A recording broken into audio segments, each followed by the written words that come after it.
For installation, cut a 281 by 148 mm hole in your table. Insert the cubby into the hole.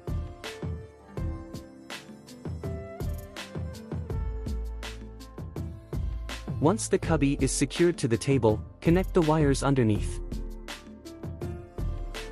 Tighten the screws on both sides to secure the cubby to the table. To install the cables, remove the screws from both sides of the cable pass-through.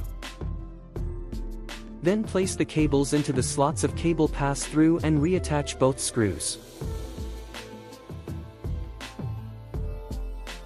Effortlessly power your workspace, just lift the lid and plug in.